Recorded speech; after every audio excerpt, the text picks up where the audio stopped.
a local charity that supports people in the fight with cancer. Reporting in Cocoa Beach, Marley Capper, Fox News. Working for you. This is Fox 2 News at 6. We begin at 6 with the weather. It has been a rainy, breezy afternoon, and our brief mild stretch is over. Weather 30, Rich Luderman is here now with a look at our forecast and what's next. Rich. Rupe, it's going to get a lot colder late tonight into your Friday. You can see quite a bit of rain still between now and midnight. Rain back into Indiana, the west side of the state. But that colder air is on the west side of Lake Michigan, 36 Oshkosh, 38 in Chicago. We're still at 49 degrees, so no problems out there with icing of the roadways through 2, 3 in the morning. After that, we'll see some freezing up. These are live pictures from the Mackinac Bridge. Even way up there, it's 43 degrees with the wet weather. Our forecast for tonight, eventually, we're going to get down to 26. So it's going to turn sharply colder, and with that, late tonight and early Friday morning, there could be some icy spots developing. Take a peek at the next few days. It stays chilly into the weekend, but no big storms Saturday or Sunday, Roop. We'll check it all for you again coming up in 15. All right, Rich, thank you. An update tonight. The Michigan Public Service Commission has voted to approve DTE's request for a data center in Saline Township. Regulators gave their approval, joined their meeting today with an agreement to power the center for the next 19 years. The nearly 1.4 gigawatt facility has been pushed by tech giants like Oracle, OpenAI, and Related Digital. It has faced significant pushback in the Saline area, upset with the plans to bring it to their town. Do you think anything about this project preserves anything? No. They're going to take the swamplands. They're going to pollute our air. They're going to pollute the water. MPSC. The two letters in the middle are public service. And today, I, along with everyone here, the 500+ people online or on Teams, probably don't feel like they've been publicly served today. Regulators say the deal ensures the costs of serving the data center will not be passed on to residents or small business owners. Attorney General Dana Nessel says her office will review the commission's order and consider what steps her office could take next. To get to Warren now, a father is charged after leading police on a chase while allegedly intoxicated and with his 9-year-old son in the car. Police say the boy is safe, but this chase could have ended much worse. Fox 2's Scott Wolchek walks us through what happened. Van Dyke at 11 Mile. This is where the police chase ended in a crash, and they discovered that 31-year-old Otez Coyle wasn't by himself in that car. His 9-year-old son with him. Put the kid down! Put the kid down! Tuesday, 9:30 in the evening, officers spot Coyle speeding and swerving on Van Dyke. They activate the lights, and Coyle takes off. Speeds hit up to 80 miles per hour and end in a crash. Coyle gets out of the car holding his kid. Police say they smell alcohol and see open containers. Put the kid down! Get on the ground! Get on the ground! Most of us here, myself included, are parents, and I think this is one of those situations that you ask yourself, how as a parent could you be the one who puts your child in such a dangerous position? Coyle is charged with 4th-degree child abuse, fleeing and eluding, operating while intoxicated, and driving with a suspended license. Warren police say the child is safe and CPS is involved. I think this case shows the public that sometimes pursuits are necessary. Here's a father who's intoxicated, who doesn't have a license. That vehicle is a rolling weapon. That weapon could have injured his child. Thankfully it didn't, or the community. The results of Coyle's blood alcohol test are going to take 4 to 8 weeks before the results are in. In the meantime, his bond was set at $50,000 cash surety. Behind bars, not the place you want to spend your holiday season. Reporting in Warren, Scott Wolchek, Fox 2 News. Well, the man accused of killing his ex-wife at Henry Ford Hospital in Detroit is headed to trial. A judge determining there is enough evidence to bind the case over.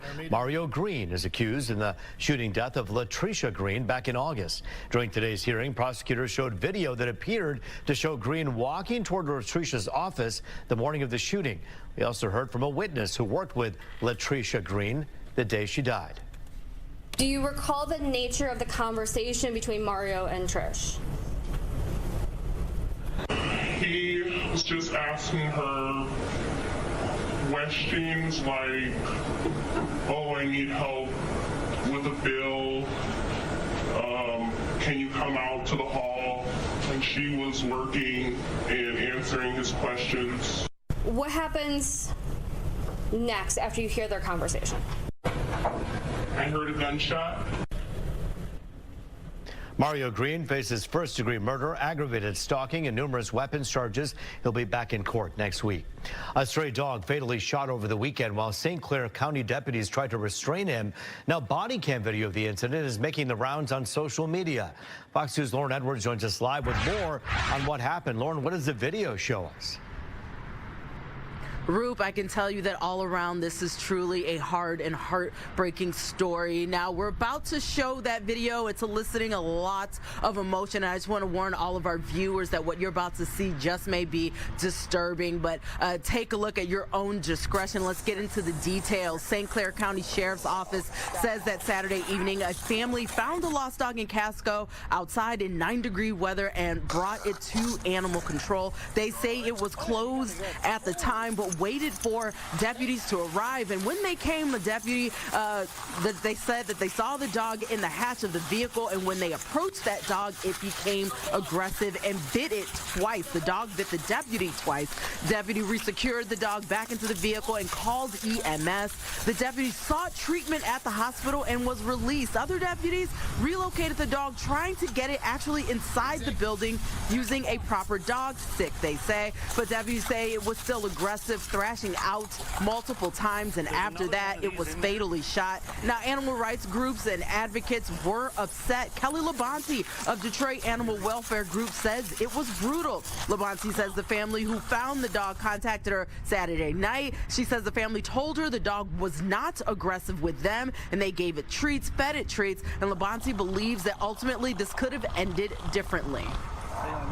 That situation, they escalated that situation instead of de-escalating that situation from the beginning. And they failed to recognize that the dog was being asphyxiated and fighting for its life. There's a difference between a dog trying to save itself versus a dog being aggressive. And that dog was dying. I mean, it passed out. They were dragging it across the cement. It couldn't breathe. It had no oxygen. And it was absolutely devastating to watch.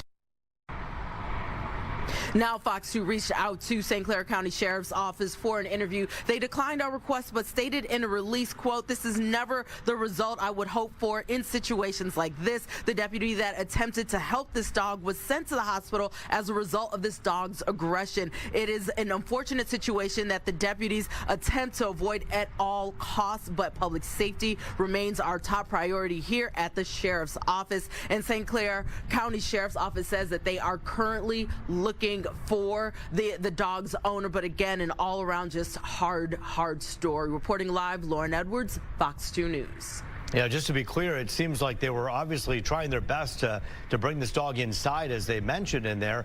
How long after that officer was bit did that struggle continue until they finally decided to use the shot? You know, for a little bit, those are still specific details. I was hoping that the county could answer for me, the sheriff's office. So there's still a lot of questions I was still hoping to get answered. But you see very clearly in the video that the officers were trying. But again, it's just eliciting a lot of emotion all around. It certainly is, and for good reason. All right, Lauren Edwards for us live tonight. Thank you. Tragic news out of North Carolina to tell you about. A fiery plane crash has killed former NASCAR driver Greg Biffle and his family. The crash happened today at the Statesville Regional Airport, about an hour north of Charlotte. The Cessna C-550 took off from the airport bound for Florida around 10 this morning, but returned moments later and attempted to land.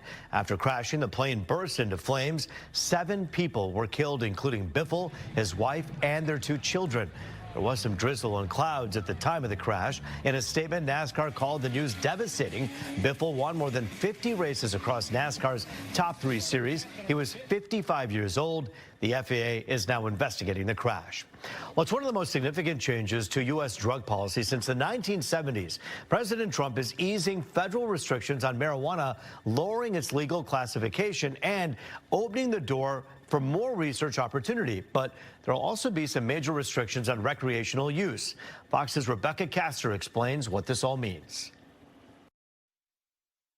I've always told my children, don't take drugs, no drinking, no smoking. and just stay away from drugs. Although he's not a fan of the drug, President Trump signed an executive order Thursday to recognize marijuana as a less dangerous substance, reclassifying it from a Schedule I to Schedule III drug, the same category as Xanax and ketamine. 40 states allow medical use, and over 6 million Americans are legally using it under their physician supervision. The order doesn't legalize marijuana for recreational use at the federal level, but it will make it easier for experts to study the drug's potential benefits for seniors, veterans, and people with chronic pain. Thank you, Mr. President, for supporting careful, science-based research that puts patients first. It'll open up a whole new method of treatment for our veterans. A group of House Republicans tried to convince President Trump not to sign the executive order. 26 signed onto a letter that says, reclassifying marijuana will send the wrong message to America's children, enable drug cartels, and make our roads more dangerous. The president acknowledged this move may be seen as controversial, but says the medical benefits can't be ignored. So many people that I respect ask me to do, people that are having problems, big problems. A recent Gallup poll finds that 64% of Americans support legalizing marijuana. Again, this order doesn't do that, but it's a major step for medical research. In Washington, Rebecca Castor, Fox 2 News. Well, still ahead tonight, they're giving hope to kids who've experienced unimaginable loss. And Detroit is showing up in a huge way. A powerful holiday give back for grieving families. We'll take you to that story next. Also, major developments in the deadly shooting at Brown University. Police there say they've identified the suspected shooter. We'll have the latest from Providence. Then, a bit later, controversy surrounding a recent Lions on-field celebration. What the NFL has asked certain players to stop doing. We'll explain.